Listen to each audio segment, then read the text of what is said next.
Merci. Nathaniel, Mary. Maria. E aí, querida? Prazer. Vamos enlouquecer, vamos deitar. Sim, sério, vamos deitar. Fica aí que eu fico aqui, ó. Olha, vamos enlouquecer, soltar cabelo. Oba.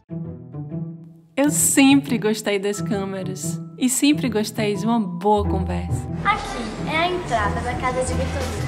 Aqui morou a Madame de Savigny. Sempre quis saber como é o mundo das pessoas, entender o que elas fazem para se transformar nas pessoas que elas são. Por isso me tornei diretora, para escutar, descobrir mundos diferentes do meu. Hoje eu consigo fazer isso na minha casa, puxando conversa com gente legal, com quem eu divido e troco formas de existir no mundo.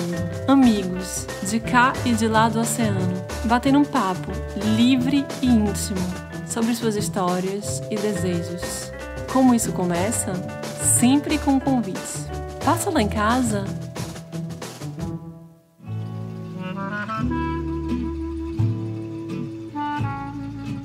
Eu conheço Maria Fernanda já há algum tempo. Na minha fase adolescente trancada no quarto, eu testemunhei as primeiras aparições de Maria Fernanda na televisão. Ela falava com sotaque italiano, ria, chorava e criava cenas com atores e atrizes que eu adorava. Mas principalmente ela brilhava no mundo que naquela época parecia muito distante de mim. Tão distante quanto a possibilidade de fazer cinema. Mas não é que o mundo girou e a gente se encontrou? Como eu poderia perder a chance de convidar a Maria Fernanda Cândido para passar lá em casa e conversar sobre tudo isso, cara a cara, brindando essa nova amizade? Então, as nossas afinidades.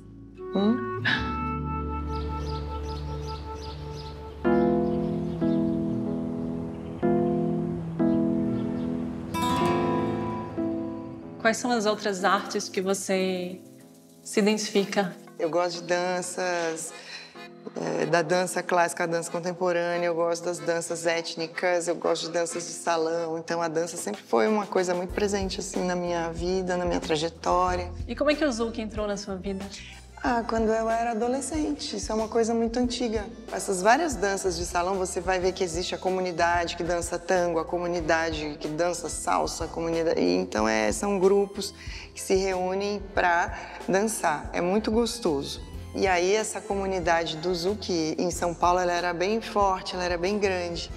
Então, não é algo que você precisa chamar alguém para ir com você, você só vai e você sabe que a turma vai estar lá. Eu era uma péssima dançarina. Eu sempre me via como uma péssima dançarina. Desde pequena eu fazia balé clássico.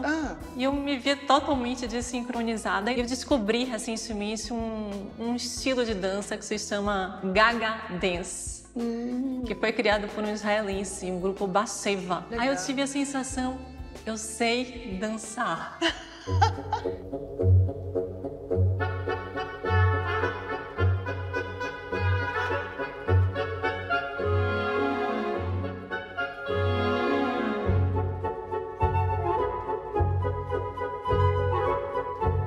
Hoje, eu posso dizer que conheço um pouco mais sobre ela. Eu sei que Maria Fernanda é atriz, não só de novelas na TV, mas de teatro e de cinema, com uma carreira internacional que inclui produções francesas, inglesas e italianas. Sei também que ela é geminiana e que, assim como eu, é casada com um francês com quem tem 2 filhos. Sei ainda que ela é uma mulher autêntica, forte e apaixonada por filosofia, a ponto de ter aberto em São Paulo a Casa do Saber, uma referência quando se fala em cursos livres e trocas de ideias dos mais variados tipos. O que eu ainda não sei sobre ela? Bem, a gente passou um dia inteiro em Paris e ela me contou 1 ou 2 coisinhas a mais. Você acha que a relação é necessária da angústia com a arte? Eu acho que tem uma inquietação que é necessária. Eu não acho a arte confortável, nem quando ela te provoca dor de alguma maneira, angústia, nem quando ela é extremamente bela. Às vezes a própria beleza, ela cria um desconforto. Então, eu vejo sempre que esse lugar do conforto não cabe. O que é a lucidez para você? Eu me lembro que eu uso essa palavra para falar sobre o deslumbramento e sobre o alumbramento, a diferença do alumbramento e do deslumbramento. O alumbramento é o encantamento mais a lucidez. O deslumbramento é a ausência disso, é a ausência da lucidez. Você já teve medo de enlouquecer, por exemplo? De perder essa lucidez a que você está se referindo? O excesso de lucidez é que pode te enlouquecer, entendeu? Quando você não está conectada com você, que você está assim, piloto automático da vida cotidiana, cumprindo todos os seus compromissos, você fique tranquila, porque você nunca vai enlouquecer assim. Você está salva. Quando você começa a ter lucidez, a ter clareza, a se conectar com você e a estar de fato presente no aqui e agora, aí é que as chances de você enlouquecer começam. Eu vejo assim que... Sendo que não necessariamente enlouquecer seja algo ruim. Né? Entendo. Porque pode ser algo muito bom, né? Eu acho que o enlouquecer, para mim, é a falta de possibilidades de seguir o seu próprio desejo. Essa é a minha forma de enlouquecer, quando eu não sigo os meus desejos. Eu preciso estar conectada aos meus desejos e a sabê-los quais são. Perfeito. E quando eu estou nessa equação, é quando eu estou feliz e, consequentemente, não enlouquecida. Quando você está em contato com seus desejos, você está bem. Você não está enlouquecida, é isso? Isso. Ótimo. Uma coisa que me impressiona em você, vendo a sua história, foi que você me parece que é uma pessoa que se permitiu muitas coisas desde muito cedo. Como se o olhar do outro não fosse um obstáculo para você nunca. Eu acho que você não está nem aí para o olhar do outro. Então, eu não sei, eu acho que fica parecendo assim que eu não tô nem aí, talvez, mas isso não é verdade, né? Eu importo com o olhar do outro. É óbvio que é importante uma crítica bem feita, né? Alguém que quer contribuir, que quer colaborar, que está te apontando caminhos, jogando uma luz sobre aquilo que você está fazendo. Mas isso não pode ser determinante. Isso não pode ser determinante para, de fato, esse olhar do outro vai dizer o que você é, quem você é, como você é. Você precisa construir, você precisa tomar as rédeas da sua existência e você precisa fazer essa construção. E o que você gosta da carreira de atriz? Eu acho que eu sempre fui muito interessada no outro. Esse outro sempre me intriga, sempre me gera muita curiosidade, fascínio absoluto, assim, pelas histórias, pela vida das pessoas. Então, assim, você, uma personagem pra mim que me fascina. Eu olho, eu falo, gente, a Fernanda, olha aí, tá fazendo um programa dela, que legal. Ela quer fazer uma coisa diferente, agora ela dança, me contou dessa dança nova. Eu tenho verdadeira loucura, assim, pelo outro, pelas pessoas. E eu acho que o trabalho do ator, ele é essa pesquisa, né? Você vai muito direto no outro e você precisa estar livre de julgamentos, né? Você precisa se libertar desse julgamento moral, porque senão você também não consegue se aproximar das personagens. E depois, o cinema. Porque o cinema, ele é essa lente, né, que vai me permitir olhar muito por dentro esses personagens. Assim, isso me interessava demais. Eu imagino que você trabalha na sua carreira com tantos diretores, pensadores, filósofos na Casa do Saber, psicanalistas, atores. Eu acho que esse deve ser um dos grandes benefícios de ser atriz. Tô sonhando aí com essa vida que você está descrevendo. Nossa, que maravilhoso. Nada disso. A minha vida é muito cotidiana, né? Assim, é aquele dia a dia, é supermercado, é cuidar dos filhos, é ver se fez a lição. Assim, é muito mais isso. Mas, claro que a gente tem a vivência com pessoas interessantíssimas. Eu não sei se é o fato de ser atriz, entendeu? Ah, você é atriz / automaticamente você já está aí em contato com tudo isso. Acho que não. Eu acho que depende muito mais de uma predisposição ou de uma disposição para isso, de uma curiosidade e de uma paixão pelo outro, pela vida, pelas histórias e por tudo.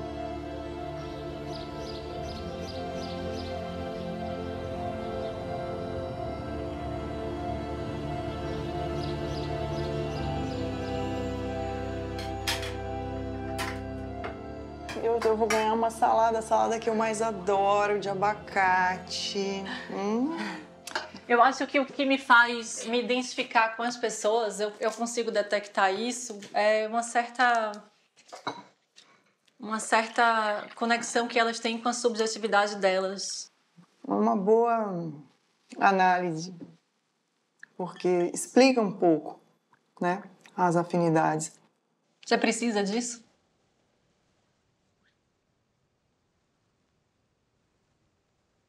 Eu acho que sim. Eu acho que quando a gente também pode se permitir dividir as nossas vulnerabilidades, as nossas fragilidades, eu acho que talvez isso é o que mais nos une a alguém. Porque eu posso me permitir mostrar as minhas fraquezas, as minhas fragilidades, e eu posso também acolher as suas, né? Então aí eu acho que a gente se une de verdade, né? Sim. É mais verdadeiro. Eu acho que o mundo começou com alguém que confiou e alguém que disse sim, sabe? Assim, essa confiança precisou acontecer, entendeu? Assim, para existir um movimento inicial de qualquer coisa. Você parece estar muito confortável onde você está, no lugar onde você está, com as pessoas que você está. Como se suas escolhas tivessem sido bem prazerosas. É da sua natureza ou foi uma construção complexa? Que você fez um trabalho em si mesma para que chegasse a esse resultado? Eu acho que é um processo mesmo, entende? Sim. Então, não vejo isso assim como é um trabalho. Não, é viver, é gostar de viver também. É gostar de estar aqui, gostar disso, gostar de tudo isso, gostar das pessoas. Até mesmo, eu acho que foi uma coisa que eu tinha mais ou menos uns 30 e tantos anos, assim, foi uma fase da minha vida que eu aprendi a gostar dos meus erros. Isso foi maravilhoso. Como foi esse processo? Foi estudando clown, palhaço.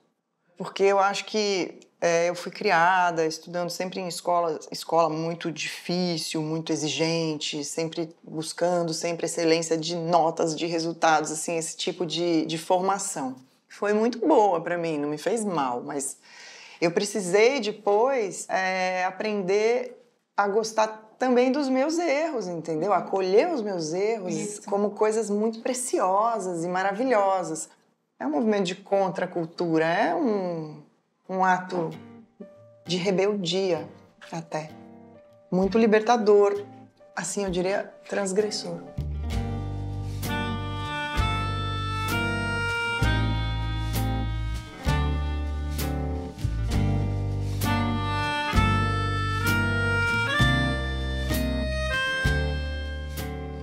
Você já se adaptou à vida aqui, parisiense, francesa? Você já se sente um pouco francesa? Eu acho que eu posso dizer que sim, já em grande parte. Por exemplo, eu tenho trabalhado muito em outros países, Itália, em volta aqui, na Europa, Inglaterra, Portugal.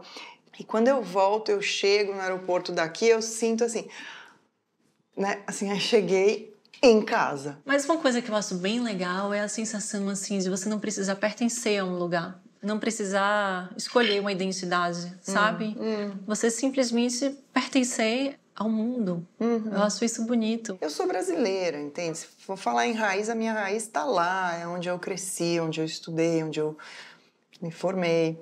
É o povo, é a cultura com quem eu consigo melhor me conectar, compreender, entender. Isso é um fato.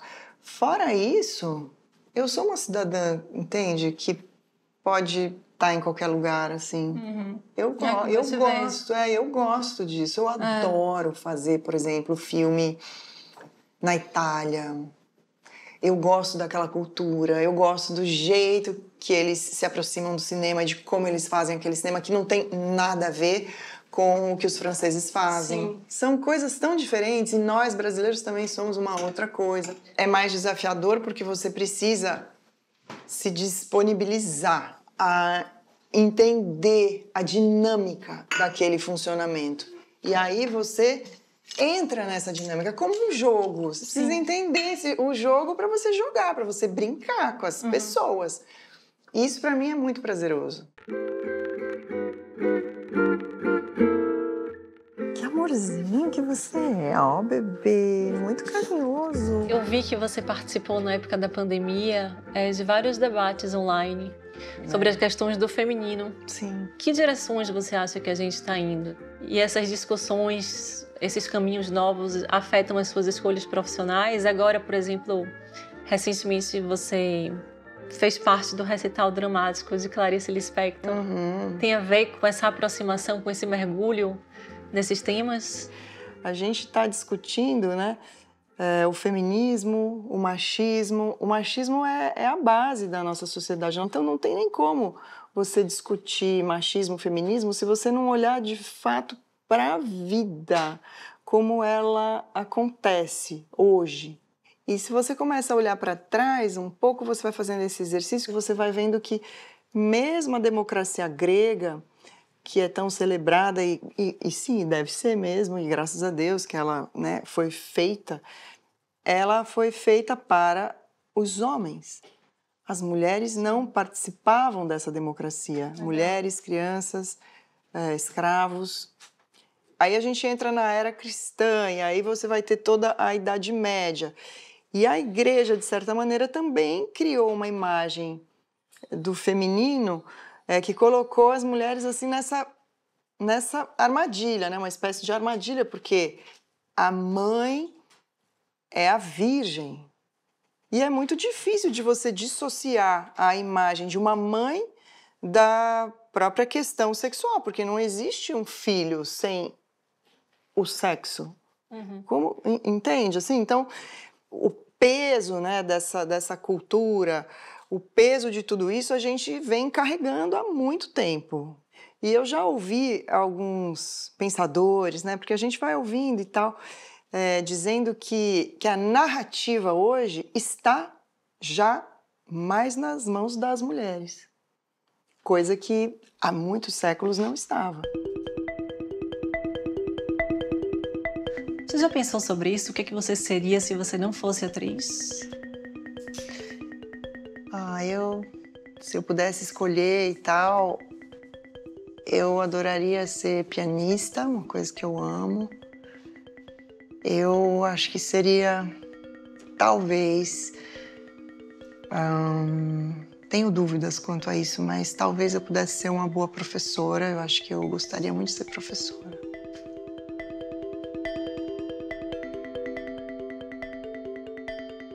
As obras de Clarice Lispector inspiram muitas peças de teatro, cinema, musicais, séries de televisão e até coreografias. Por que você acha que Clarice tem tanta ressonância entre os artistas? E o que Clarice tem que despertou o seu interesse? Eu conheci Clarice assim na adolescência, na minha juventude.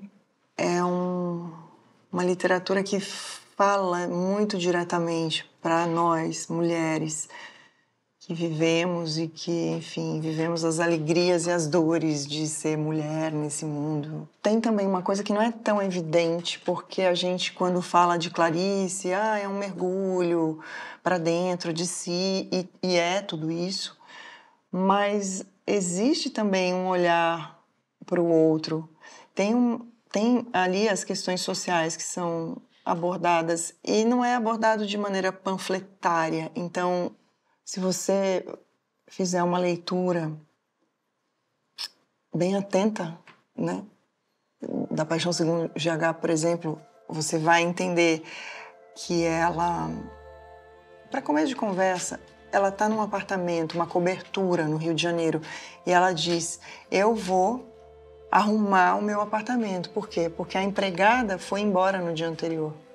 Eu tenho o meu apartamento todo para mim e eu vou limpar isso, e eu vou começar pelo lugar que, obviamente, estará mais sujo, o quarto da empregada.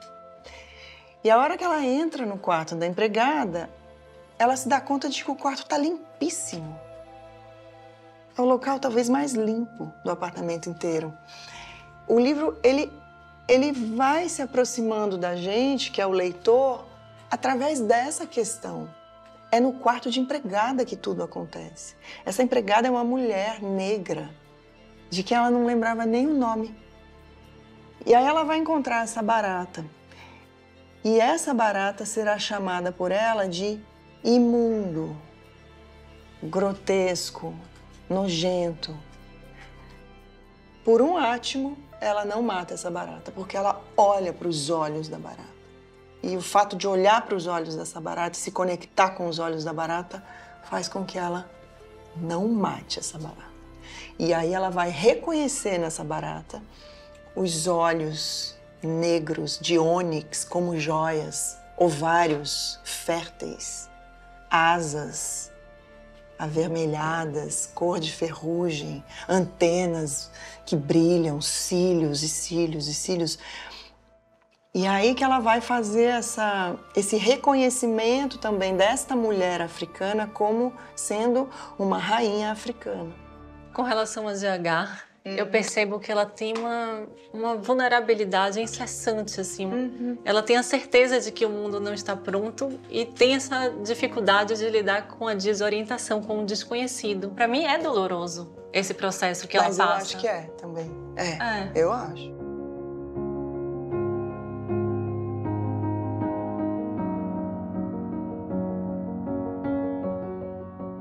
Essa gosma que tem dentro da barata. É essa matéria viva, essa gosma da qual nós todos somos feitos. O esfacelamento da individualidade é ela ter a dor de perceber que esta chamada individualidade não existe. É uma criação, é uma construção. Quem é Fernanda Varrey? É uma construção. Esposa, mãe, esses títulos que nós todos carregamos são as nossas construções e nós nos apegamos a eles, entende? Assim, para dizer eu sou tal coisa, tal coisa, tal coisa. E isso não é verdade. Eu devo reconhecer que para mim essa leitura é difícil. Para mim é como se Clarice fosse alguém que eu não quero ser mais. Eu quero ser a busca da vida, eu quero ter as minhas duas pernas e andar, correr, batalhar com minhas duas pernas. Eu quero vida, eu quero grito, eu quero arte, eu quero cinema, eu quero a construção, eu quero os projetos. Me dê minhas máscaras. Isso, eu quero as minhas máscaras. Acho isso bom. Elas são bem-vindas, elas são parte da nossa existência. E eu acho que o livro, ele não pretende tirar nada de ninguém. Ele não está propondo que você se desfaça das suas máscaras e dos seus papéis, mas que talvez você possa experimentar por uma fração de segundo, por um tempo, essa sensação de se desfazer desse eu, que é uma construção. Uma construção social, uma construção que não é só feita por este nosso mundo e por essa sociedade, mas é uma construção que vem sendo feita há milênios. Então eu acho que assim, é uma via crucis, é a paixão segundo GH, não é como a paixão segundo Jesus Cristo, mas ela tem um momento de comunhão com isso, ou seja, ela tem essa clareza, essa evidência, e depois ela retorna para a vida cotidiana. Mas ela encontra uma alegria difícil, mas chama-se alegria. Para usar mais o universo de Clarice, a última pergunta. Você já aprendeu a desaprender quem você é? Estou desaprendendo aos poucos, mas estou desaprendendo. O que eu acho muito importante.